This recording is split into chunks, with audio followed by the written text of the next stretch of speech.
Let's talk about lifestyle creep. Let's talk about you and me.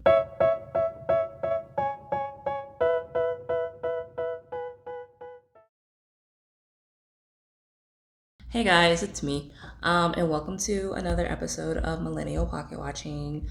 And before we start, please don't forget to like and subscribe. I like to see all y'all joining in, a little community we're making. And I really do appreciate seeing you guys. So, like, subscribe, and comment below. I like to hear you guys as well. So, today on Millennial Pocket Watching, we are going to be talking about lifestyle creep or lifestyle inflation, as a lot of people know it to be. So, what is lifestyle inflation? Hello. All right. So, per the internet, the definition of lifestyle inflation is as one's income goes up, one's spending goes up, and people have a tendency to upgrade their lives and spending via spending. And that is what we call lifestyle inflation. So that is the precipice, if you will, of living paycheck to paycheck, even though you're probably making a significant amount of money. So yeah, that's the definition. Say you get a raise. Let's start there. Say you get a raise, a substantial raise, and now you're making substantially a lot more money than what you were previously. So now you start to purchase nicer things because now you can afford it. And the next thing you know, you're back to living paycheck to paycheck if you work for it too. And that is what's hanging up a lot of Americans currently. I think the statistics, don't quote me because I don't have the paper to back it up, but about 60% of Americans are living paycheck to paycheck currently, regardless of what their wage and annual income earning is. So you could be making $100,000, $200,000, $300,000, and you're still living paycheck to paycheck. Now, what is paycheck to paycheck? It means I can't pay my bills until my next paycheck comes, paycheck to paycheck. Okay, so and this is something, this is a pitfall that a lot of Americans fall into. Get a little bit of money, and then things seem more like a necessity. And next thing you know, you have an extra bill, an extra payment has to be made, things like that. So last year I wasn't making a ton of money. I was actually making like a third of the money that I'm making now. New job, who dis? So this is something that a lot of Americans are kind of dealing with. They live paycheck to paycheck despite having significant amount of income. And this is what I'm currently going through. So, right into it, since I have gained a little bit more earning potential, I have gone a little wild. Not wild, actually. I feel like my spending has been relatively reasonable, but still kind of outrageous for me, considering how much I used to make and how much I am spending currently. So, how does it happen? I kind of explained it just now. How does it happen? For me anyway, I've kind of noticed my lifestyle creep a little bit. I have a 2-bedroom apartment, and there's just one of me. I wanted space for one, my things, and two, for a family to come visit me. Do I need it? No, but with the cost of rent around here and the cost of a one studio or whatever bedroom situation, I'm doing myself a solid by having to. But that's just me because rent is disrespectfully high right now. But yeah, just small stuff like that. I live in a higher cost of living area, lifestyle inflation. Higher cost of living areas typically come with the convenience of being in the middle of everything, but also with the price of being in the middle of everything. The fact that I have extra space that I technically don't need but do have. I now have another animal to take care of, so that's 3 things. My dogs do go to daycare every now and then. So when I had one dog, it wasn't a big deal for me to take one dog to daycare a couple times a week. 2 dogs, much, much, much more expensive, more pet insurance, more food, more all of that fun stuff, toys, all of that. And so that comes with cost. And unnecessary costs. I didn't go buy a Bentley or something. I got another critter to take care of until death do us part. And I got a bigger space. It's not a bigger space, actually a smaller space, but that's neither here nor there. In an area, and I actually do want to move to a nicer area. This area is within my price range now. And God forbid my rent goes up because that's just rude. But I don't like particularly care for the area that I'm in.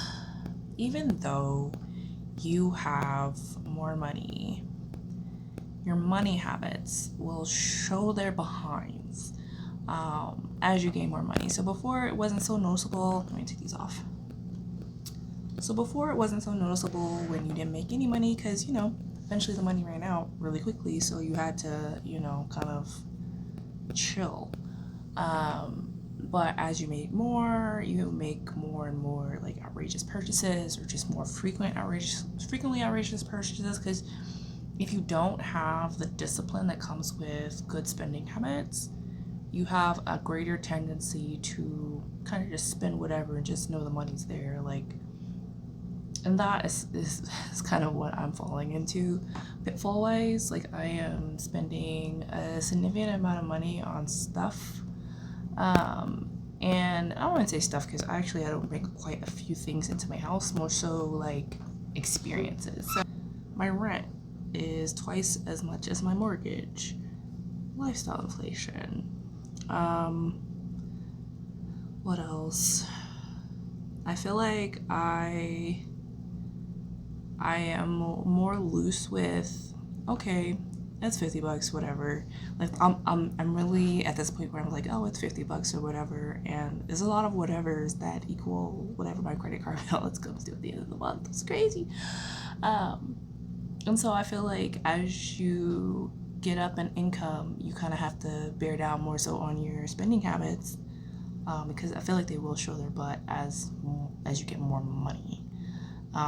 And it becomes more obvious and you're still kind of struggling or paycheck to paycheck at the end of a pay period because you never corrected your spending habits. Despite how I'm not out here balling. I'm not getting the Marc Jacobs bag. I'm not doing all of those things. Can I afford them? Yes. But am I going to? No. Because I have a budget and I have plans. I have plans and they will not be deterred by Gucci, Louis, or all them. We just not doing that. That's kind of my story with lifestyle inflation. Like last year I was making a third of what I'm making now. And I'm kind of struggling right now with the uptick in lifestyle inflation. I'm struggling with trying to not end up having to wait for my next paycheck to get all my bills paid. Struggling or have to wait for my next paycheck to complete a certain thing that I want to get done. I should be able to just do it in my brain. And this is me, the more frugal response. I feel like there's so many ways you can fall into it. Like, honestly, if I'm gonna be 100%, I have eaten out probably every day for the last month and a half. And I really haven't gone grocery shopping at all. Not that it's any less expensive, but I also do stick within the confines of what I allot for groceries every month.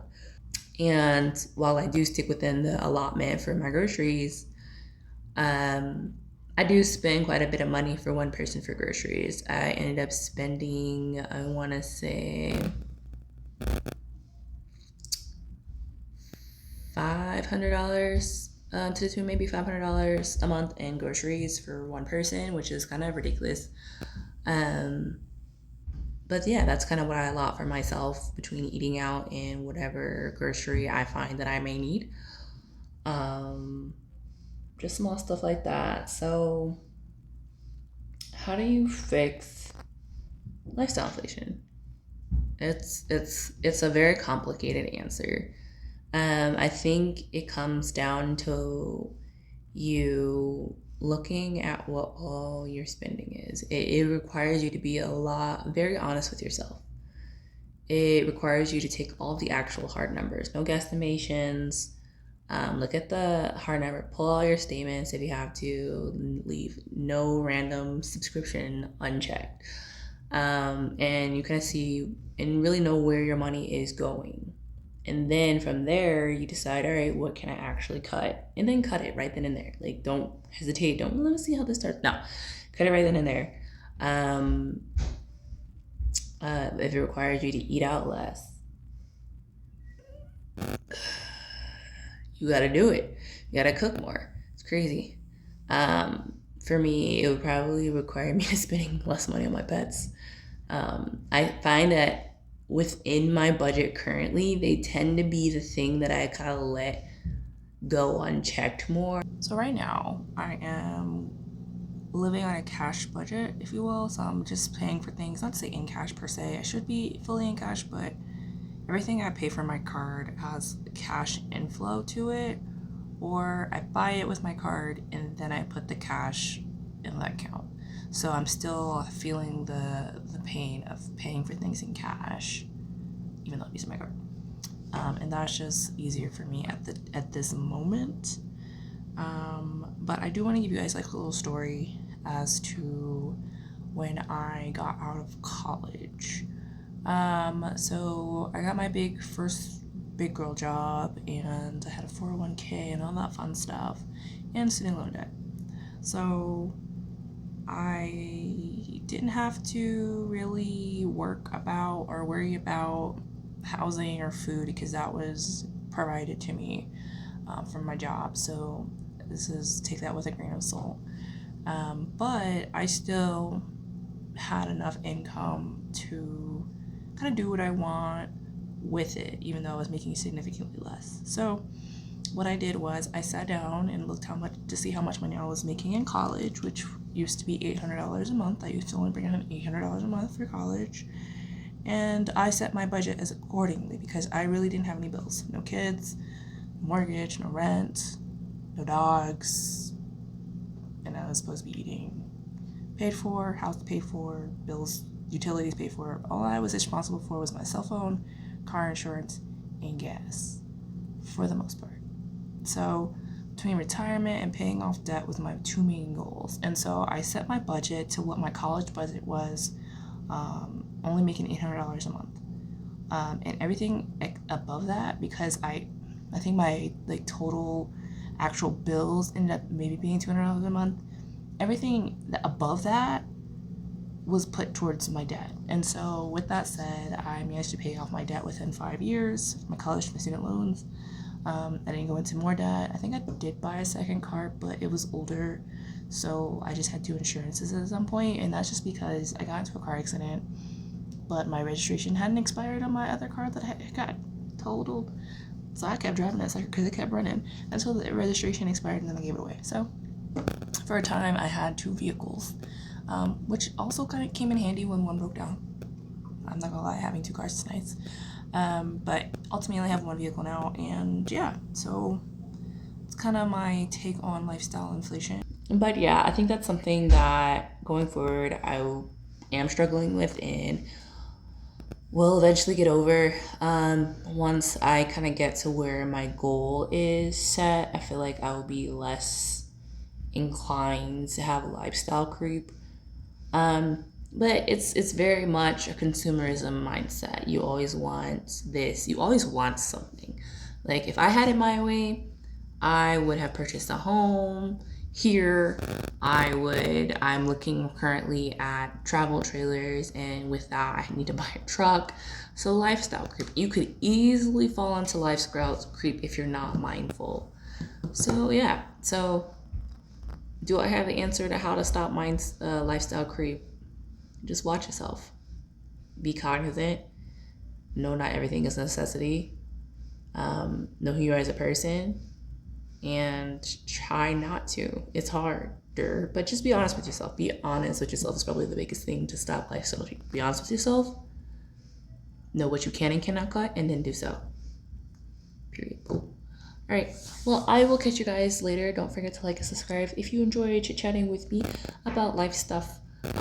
Thank you for watching Millennial Pocket Watching, and catch you guys later. Bye.